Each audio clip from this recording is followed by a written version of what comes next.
Hello दोस्तों, कैसे हो आप सब। आज मैं 2018 में आई क्रिस हेम्सवर्थ की 12 स्ट्रॉन्ग मूवी एक्सप्लेन करने जा रहा हूँ, जो कि एक सच्ची घटना पे आधारित है। मूवी की स्टार्टिंग में हमें सन 2001 में घटी अमेरिका की कुछ घटनाओं और उस समय के अमेरिका के राष्ट्रपति जॉर्ज बुश और आतंकवादी ओसामा बिन लादेन की कुछ रियल फुटेजेस दिखाई जाती हैं। और फिर सीन शिफ्ट होकर हमें मूवी के main character captain Mitch Nelson को दिखाया जाता है, जो अपनी पत्नी जीन और बेटी मैडी के साथ एक नए घर में शिफ्ट हुआ होता है और अपना सामान अनपैक कर रहा होता है कि तभी टीवी में वर्ल्ड ट्रेड सेंटर में हुई प्लेन दुर्घटना के बारे में दिखाया जाता है, जिसे देखकर वो अपने मिलिट्री कमांड सेंटर में जाता है और अपने कमांडर से मिलकर अपनी छुट्टी कैंसिल करके अपनी टीम वापस मांगता है, जिस पर उसका कमांडर मना कर देता है, जिससे गुस्सा होकर मिच अपनी टीम से मिलता है और उन्हें बताता है कि कमांडर ने उन्हें इस मिशन पे भेजने से मना कर दिया है। जिस पर उसका दोस्त स्पेंसर, जो कि एक चीफ वारंट होता है, वो कमांडर से बात करने का कहता है। और जब वो कमांडर से बात करता है तो कमांडर उन्हें इस मिशन पे भेजने के लिए तैयार हो जाता है और मिच को टीम का कैप्टन बनाया जाता है। और उसकी टीम में टोटल 12 मेंबर्स होते हैं। फिर सभी सोल्जर्स अपनी अपनी फैमिली से मिलकर मिशन के लिए निकल जाते हैं। और फिर सीन 16 अक्टूबर 2001 का दिखाया जाता है, जिसमें सभी सोल्जर्स उज़्बेकिस्तान में अपने आर्मी बेस में पहुंचते हैं, जहां पे उनके जैसी और भी बहुत सारी अमेरिकन आर्मी की टीम्स होती हैं, जिनके कैप्टन्स का एक एक करके आर्मी जनरल इंटरव्यू ले रहा होता है, ताकि वो इनमें से किसी एक बेहतरीन टीम को चुन सके तालिबान में मिशन पे जाने के लिए।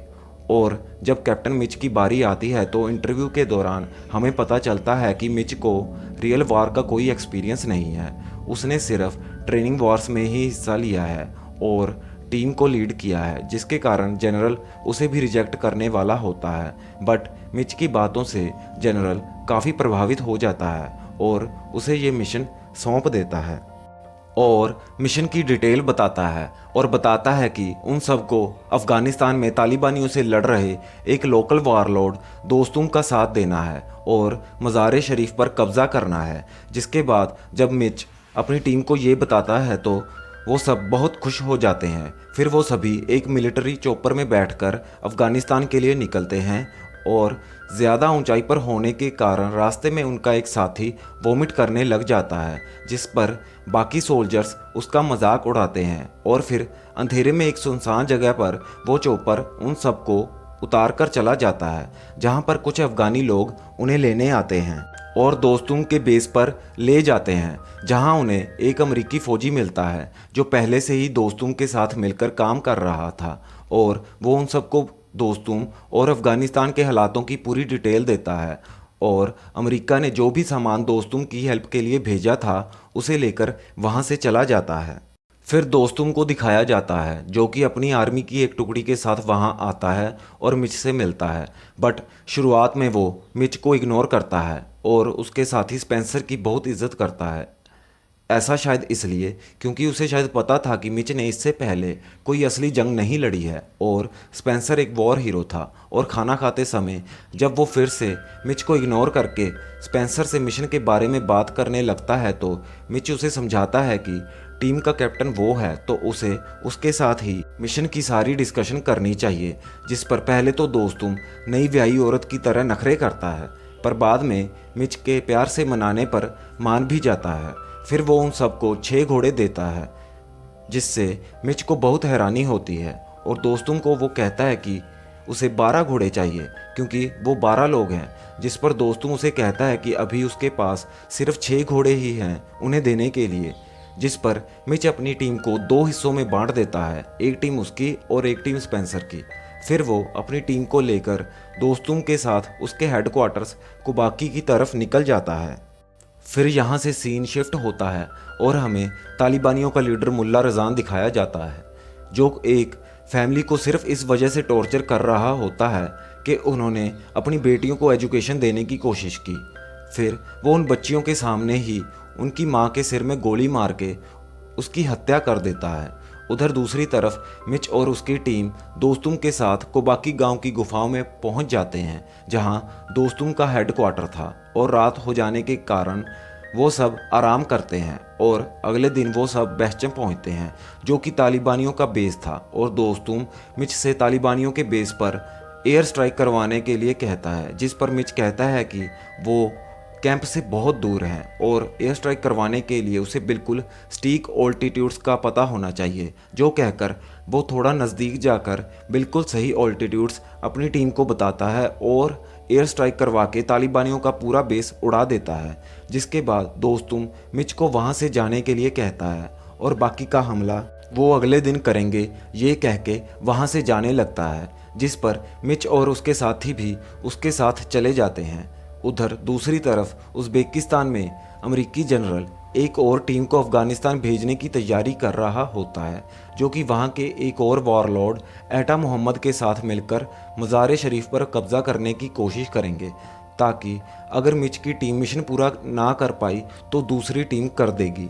फिर अगले दिन कैप्टन मिच और दोस्तुम अपनी पूरी आर्मी के साथ तालिबानियों के बेस्टम के ही दूसरे कैंप पर हमला करने आते हैं, जहां मिच फिर से तालिबानियों पे एयर स्ट्राइक करवा के उनके कैंप के परखच्चे उड़ा देता है। और दोस्तुम मुल्ला रज़ान, जो कि उसी कैंप में था और एयर स्ट्राइक से बच गया था, को वॉकी टॉकी पे गालियां बकने के बाद उसके बाकी बचे हुए साथियों और उस पर हमला कर देता है। और मिच और उसके साथी वहीं पहाड़ी की चोटी पर रुके रहते हैं और देखते हैं कि काफ़ी सारे तालिबानी टैंकों के साथ दोस्तुम की आर्मी पर हमला करने लगे हैं और उस पर भारी पड़ने लगे हैं, जिस पर मिच भी अपनी टीम के साथ उन पर हमला कर देता है और एक बार फिर से तालिबानियों को हार का मुंह देखना पड़ता है। पर मुल्ला रज़ान एक बार फिर से बचकर निकल जाता है। बेशक इस लड़ाई में भी दोस्तुम की जीत हुई थी, पर उसके बहुत सारे साथी इस लड़ाई में मारे जाते हैं और घायल हो जाते हैं। फिर रात के समय दोस्तुम मिच को अफ़गानिस्तान का नक्शा दिखाते हुए समझाता है कि टिंगी गैप उनका हथियारों का गढ़ है और अगर उन्हें मज़ार शरीफ पर कब्ज़ा करना है तो पहले उन्हें टिंगी गैप को ख़त्म करना होगा और बेस्टम पर कब्ज़ा करना होगा, तभी मज़ार शरीफ पर वो फतह हासिल कर पाएंगे। जिसके बाद मिच अपनी टीम में से सार्जेंट डिलर और 2 और साथियों को उसके साथ भेजकर टिंगी गैप, जो कि तालिबानियों का सप्लाई जोन है, उसे डिस्ट्रॉय करने का मिशन देता है। और अपनी दूसरी स्पेंसर वाली टीम, जो कि दोस्तुम के बेस कैंप पे ही थी, उन्हें भी अपने पास बुला लेता है। और जब वो लोग मिच के पास आ रहे होते हैं तो घोड़ों की सवारी करने के कारण स्पेंसर की रीढ़ की हड्डी में दिक्कत आ जाती है, जिसके कारण वो मैदान जंग में नहीं जा पाता, पर पहाड़ी के ऊपर रहकर एयर स्ट्राइक ऑपरेटर का काम करने लग जाता है और एयर स्ट्राइक करवा के तालिबानियों के बेस्टम के तीसरे कैंप को भी उड़ा देता है। उधर दूसरी तरफ सार्जेंट डिलर और उसके साथी मिलकर तालिबानियों के सप्लाई जोन टिंगी गैप को भी एयर स्ट्राइक से तबाह कर देते हैं।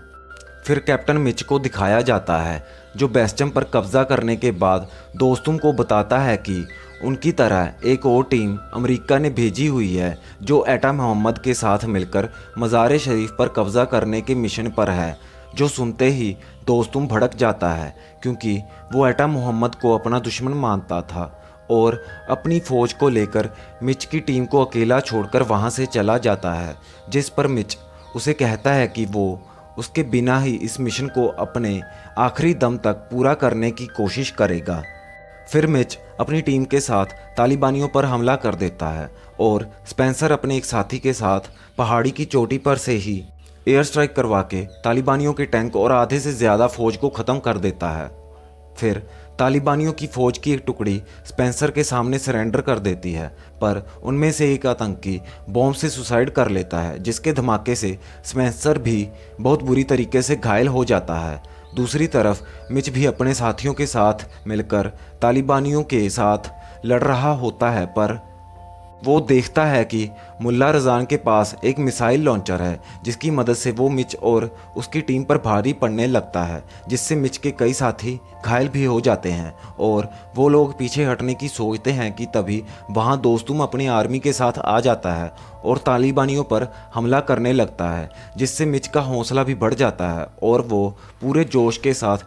दोस्तुम के साथ मिलकर तालिबानियों पर अटैक करता है और वो सब मिलकर तालिबानियों को हरा देते हैं और खुद को हारते हुए देखकर मुल्ला रज़ान एक गाड़ी में बैठकर वहां से भागने की कोशिश करता है कि तभी दोस्तों वहां आकर मुल्ला रज़ान के सिर में एक हेडशॉट मारता है और उसका काम तमाम कर देता है और इस तरह से ये लोग मज़ार शरीफ पर कब्ज़ा करने में कामयाब हो जाते हैं। फिर एक हेलीकॉप्टर आकर स्पेंसर को मेडिकल हेल्प देता है और उसे अपने साथ ले जाता है।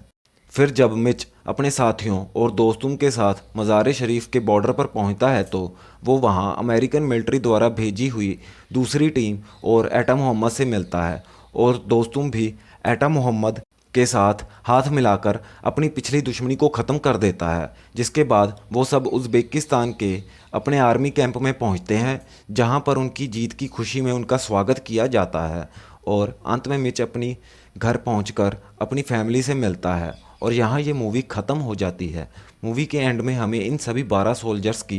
रियल फ़ोटो दिखाई जाती है और बताया जाता है कि मिलिट्री प्लानर्स द्वारा बताया गया था कि इस मिशन को पूरा करने में कम से कम 2 साल लगेंगे, पर इन 12 लोगों की टीम ने 3 हफ्तों में ही इस मिशन को पूरा कर दिया और जनरल दोस्तों को 2014 में अफ़गानिस्तान का वाइस प्रेसिडेंट बनाया गया था। अगर आप लोगों को मेरा काम अच्छा लगा हो तो प्लीज़ वीडियो को लाइक और चैनल को सब्सक्राइब ज़रूर करना।